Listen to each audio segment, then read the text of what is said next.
તમે જોઈ રહ્યા છો અપના ગુજરાત।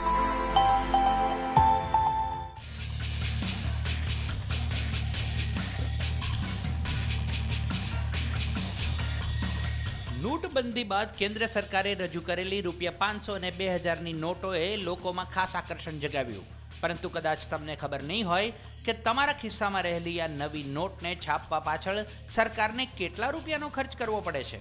હાલમાં રાજ્યસભામાં પૂછાયેલ એક પ્રશ્નના જવાબમાં કેન્દ્રીય મંત્રી અર્જુન રામ મેઘવાલે આ વાતની જાણકારી આપતા જણાવ્યું કે ₹500ની એક નોટ છાપવામાં ₹2.87 લઈને ₹3.09 સુધીનો ખર્ચ થાય છે, જ્યારે ₹2000ની એક નોટને પ્રિન્ટ કરવામાં ₹3.54 લઈ ₹3.77 સુધીનો ખર્ચ થાય છે।